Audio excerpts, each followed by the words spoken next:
back to Moaning. If you guys are new here, then what is up? My name is Erica. Hey, how you doing? If you're into the history of the ancient Greeks and the Romans, maybe you're just into the mythology, and maybe you're just here to see how Odysseus is in person, because this is the first time that we are gonna meet him. Well, then this is not only the video for you, this is also the channel for you. You guys are gonna want to hit that subscribe button and the bell icon so you know every single time I post in the future. That was so fast. But anyways, on to the topic of today's video, and we are going to be discussing book 5 of Homer's Odyssey. So let's begin, before I even get into the first sentence of this whole book, let's just begin by saying that there are roadworks outside, so I'm really sorry if you can hear those.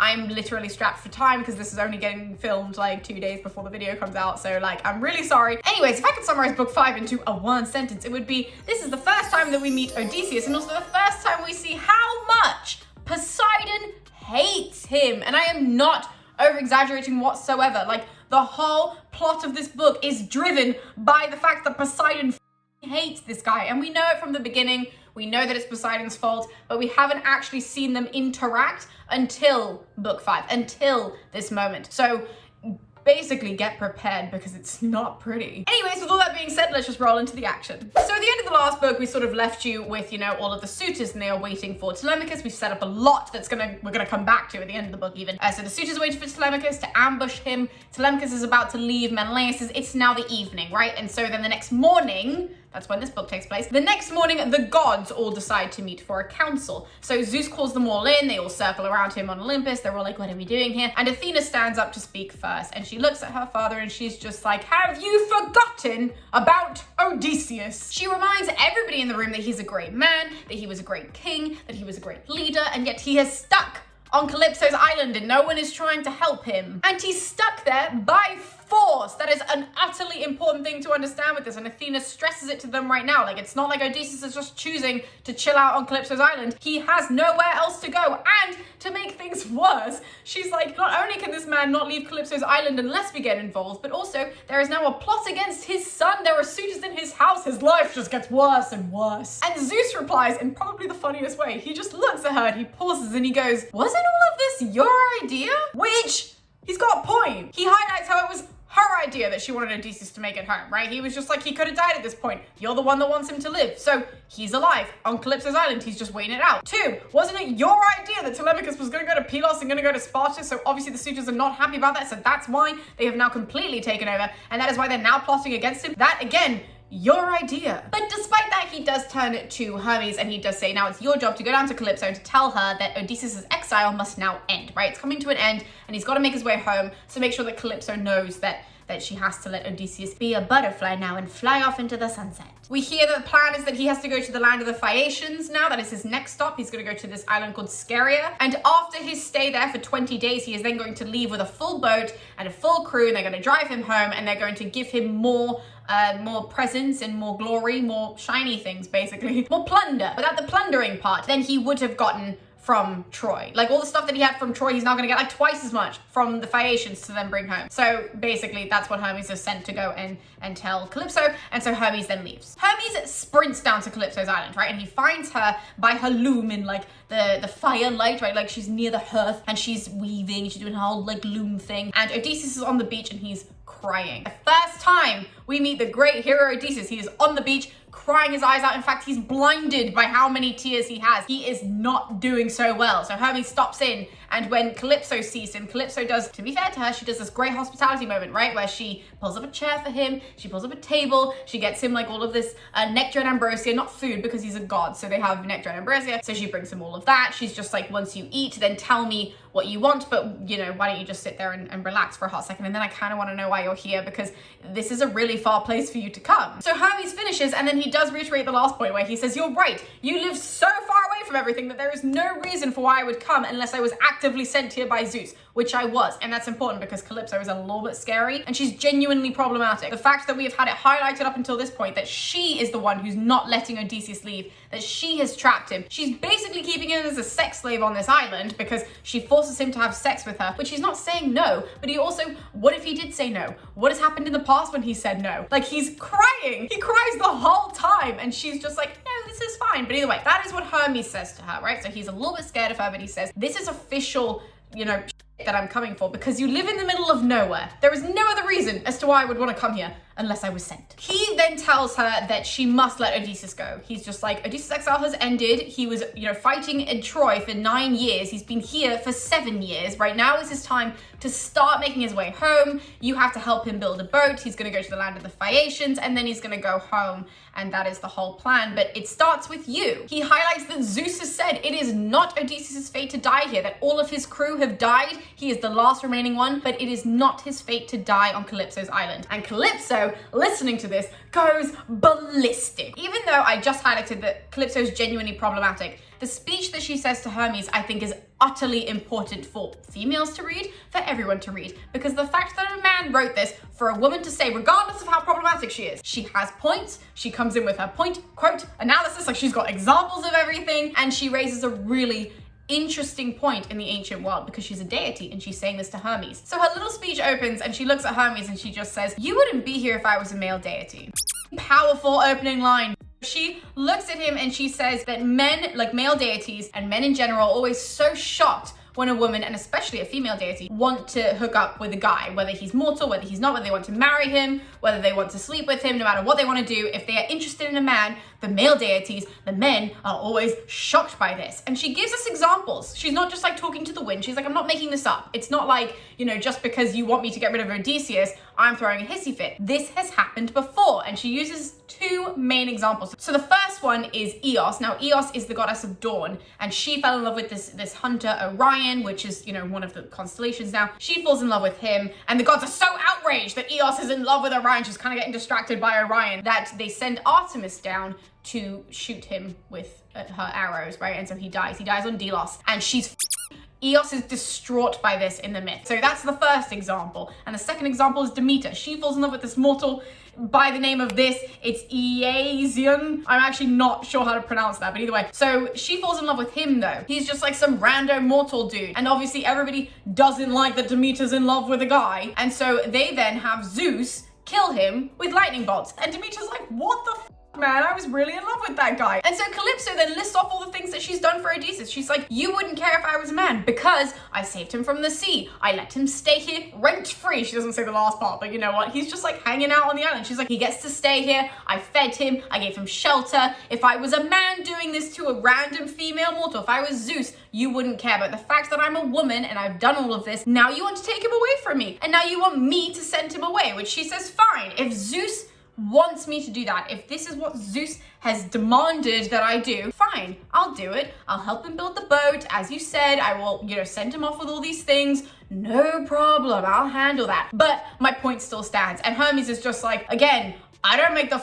rules. And so then he leaves. So genuinely, you guys have to go and read that speech, because even though she's problematic, she's got loads of points. And we have to remember that a man wrote this for a woman to say, as I said right before I started saying the speech, and the fact that men primarily would have heard this. And so to have a female character calling out double standards in the ancient world, she deserves a round of applause, even though she's problematic. We need to just remember that. But minus that, fantastic moment. Anyways, though, Calypso then goes down to the beach where Odysseus is, right? He's still crying. And she goes down, she's just like, hey bro, got some news for you. She tells him that she's going to help him build a boat and all of this. She's going to aid him in going home. She's like, now is your time to leave. I've been instructed that this is the time, and so we're going to send you home. And Odysseus initially doesn't trust her, which I think is really interesting, that even though she said that she was going to give him wine and food and water for the journey and all of this, he does not trust that she's not actually plotting something else, which tells you a lot about how manipulative and how icky Calypso is as a person, that Odysseus is so broken he doesn't trust her. Like, she must have done this before or something along these lines in order for him, because his initial reaction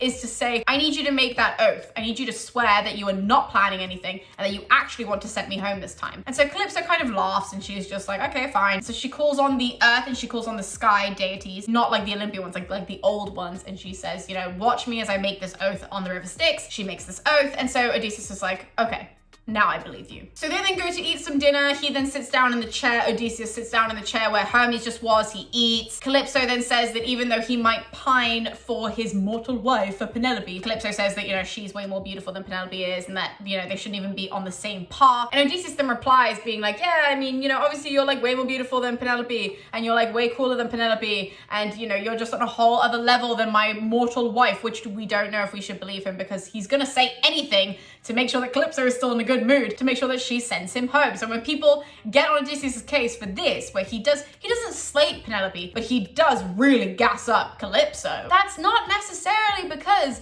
he believes it. It's because this woman is terrifying and has the capability of keeping him on the island for longer than he intended. So obviously he's gonna be like, yes, of course, you're amazing. And then they end up going to bed. He's described actually as being an unwilling lover to a willing lover. So she's described as like being super keen, and he's like, I would really much rather not, but that's just like the routine that they're in. That is the kind of abuse that he is facing from Calypso. And I think that's important to highlight, that the ancients are highlighting this is not just a male against female thing, that females can do this too. And even though people don't want to read that in the ancient text, you know, like we sort of wash that part of Calypso's character out, I think it's utterly important to highlight that this happens to men too. And even in modern times, we can totally update that and be like, this happens to men too. But either way, that was a total little digression. Let's get back to the fact that the next morning, they then start making the boat. Calypso gives Odysseus an axe. They then walk up to this grove, and she's like, you can cut down all the trees here because they like grow the tallest over here. So he's like, great. He ends up chopping down a bunch of trees, making the boat itself. It takes him 4 days, right? But he makes the boat. He finishes the boat. She then brings him the wine that she promised, the food, the water, all of that, pops it onto the little boat that he just made, the little raft boat thing that he makes, and then they sail him off because there are lots of winds, because obviously the gods are like, he has to go now. So then he goes off on his little boat. And actually throughout the night, he can't sleep on the boat. So he is described as using the stars and constellations in order to guide him. So we get a note of like the hunter, right? Like Orion, right? So we get a note of like the hunter that he uses, the great bear that he uses, and he uses those constellations from what Calypso told him, because Calypso did help him, you know, sort of navigate how he would get home. So he starts seeing all of that, and he's guiding the boat as he goes along the ocean. And at dawn, he starts seeing in the distance these mountains that are approaching. So he can start seeing the island of Scheria. He doesn't know it's Scheria at the time, but he can see the land of the Phaeacians in front of him. And he has like this moment of being like, oh, there's land. I've been at sea for now, by the way, 17 days, right? This is the 18th day. This is literally 17 days later. He's still on his little teeny tiny raft, like what is that film with the guy on the boat with the tiger, but it's not a real tiger, The Life of Pi, right? Like that's kind of like what we're doing on the ocean right now. So Odysseus is thrilled by this. However, obviously it can't go smoothly. Why doesn't it go smoothly? So do we remember how I said that Poseidon was in Ethiopia and he was having dinner with the Ethiopians because they wanted to honor him, and he was like, great. So he went for the party. So the dinner party over now, and Poseidon's coming back and he sees Odysseus on the boat. And he literally has this little temper tantrum where he goes, I've been gone for 2 minutes and look at what the other gods have let happen. I hate that prick. So he wants to humble the out of Odysseus right now, and so he sends a storm. And in fact, Odysseus gets really confused because the sky all of a sudden goes black, and he's just like, wow, Zeus must really hate me, even though he doesn't realize in this moment that it's Poseidon. So Poseidon gets this crazy storm going, and Odysseus is thrown from his boat, and he's like, you know, getting dragged down by the sea. There's like this whole wave and him thrashing moment. He gets dragged down, like his clothes dragging him down, and finally he resurfaces, and he's like gasping for air and everything, and his boat's really far off and he can see it, and he's just like, you know, I don't really know what I'm gonna do right now. Like, this is not gonna go well. I'm probably gonna die out here. And he starts saying how much he actually wishes that he had died in Troy, because at least that way he would have at least gotten a hero's funeral. But now he won't get one because his body is just gonna be, you know, somewhere in the sea. So in this moment, as he's calling out all of these things, we then have a sea nymph who hears him. A sea nymph called Ino or I know, it's spelled like this, but either way. So she hears him, and she comes up to the surface, she sort of bobs her little head up, and she's like, hey man. So they're just like bobbing in the ocean having this chat. And she's like, look, I know that you're dealing with a lot of struggle. Here's what I would recommend. I'd recommend abandoning the boat. Just leave it alone, right? I'm gonna give you the scarf, tie it around your waist, swim. She's like, swim all the way to shore. It's a long way off, but you're better off swimming. And she says this because she goes, can you not see that Poseidon hates you? Poseidon is the one who's doing this. He hates you. If you're in a boat, he can fling you much easier than if you just start swimming. That's gonna be much harder for him. So just go that way, have the scarf, you'll be fine. And then she off back into the ocean. That is the only time that we meet her in this book. And Odysseus sort of hears what she says, but doesn't really listen to what she says because he doesn't really trust her. And he's like, you know what I'm gonna do instead? I'm gonna try and get back on the boat, and only when the boat raft thing is smashed to smithereens will I then try and swim to shore, because he is really far away from shore, to be fair to him. So he tries to go back to this boat thing, and there's a whole sequence where he tries to get back on the boat, and then he gets flung off, and then tries to get back on, and then he gets flung off, and then Poseidon's really not happy, so Poseidon just smashes it to smithereens, and Odysseus is like, right,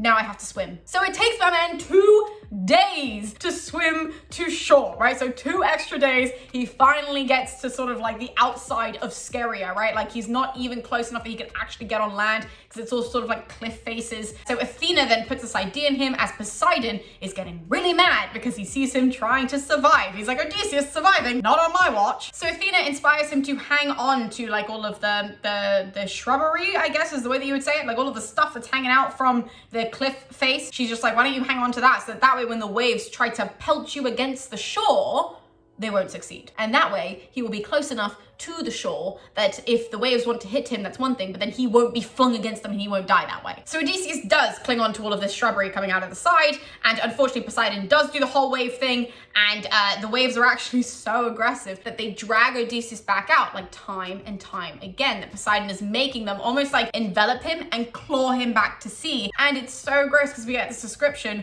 where Odysseus is clinging on for dear life, but finally one of the waves manages to get him off the shore, and it literally just like all of the skin on his hands just come off, and you're like, what? No. Now is the time that Odysseus realizes he has to swim, okay? So he's just like, it, this is what I have to do. And Athena kind of, encourages him, being like, screw it, we're just gonna do this whole swimming thing. So he starts swimming around the shore, around the side of the island, and he eventually comes across this current. It's like random current near to the island, and he feels the presence of this river god. Obviously Poseidon is still going mental at him, but this river god notices him and envelops him and then brings him safely down to the beach, down to this little pebbly rocky beach. He gets there and he walks out onto the beach, and I don't know why, but this description, ever since I saw Toy Story 3, I'm just like, yes, that's it. This terrible analogy, but it's fine. So when Mr. Potato Head becomes the tortilla, right? So that he can slide like under doors and all of that sort of stuff. That's how I imagine Odysseus in this moment. So he's sort of like floppy a bit, and then all of a sudden he just flops down onto the land, and he starts like kissing the land. He is thrilled to be there after the fact that Poseidon has literally been trying to kill him for like 4 days at this point. So he's now on the land and he's really tired, but he doesn't know if he's gonna sleep out in the open. He doesn't know if he's gonna go and walk a little bit further because there's a bit of like a woodsy area. Doesn't know if he's gonna go sleep there. He doesn't know what's the best option because he doesn't know where he is. He doesn't know if there are any dangers on the island, which is a totally valid point. So then Athena again puts the little idea into him that he should go into the woods. So he sort of like claws his way up to the woods because remember, Mr. Potato Head as a tortilla sort of vibes are coming out here. Gets into the forest, covers himself in leaves, and then Athena just like makes him sleep. She's just like, now is your time to sleep, my man. And Odysseus falls into like a really deep slumber. And that is the end of book 5. So that is the first time we met Odysseus, which is super duper exciting. I mean, personally, for the first time that I read it, I wasn't really expecting that would be the first time that we met him and that we'd meet him crying. I think it's a really interesting choice that Homer did in order for the readers to really like get a sense of where Odysseus is at and how he feels like he's not very heroic in this moment. He's just been crying. He's been stuck for the last 7 years. That's that though. So in my next video though, for book 6, we're going to meet another very important female character in mythology. Her name is Nausicaa, and she is going to help Odysseus on his little journey through the land of the Phaeacians. So that's very exciting. So we get to meet her then, and we will be continuing Odysseus's journey next time as well, obviously, because that's all I'm doing on this channel because I thoroughly enjoy the Odyssey. And hopefully you guys are reading along with watching these episodes, because I know that a lot of you will watch these instead of reading, but I do leave out a lot of detail, even though these episodes seem really long. I'm leaving out a lot, so just bear that in mind when you're watching these, that there are going to be moments that you might talk about in class that I haven't mentioned because I prioritize them for something else that I think is funny. But yeah, thank you guys so much for watching anyways. Thank you guys so much for subscribing, for liking, for all of the engagement on this channel. We'll be seeing you next time with book 6, so we'll see you then.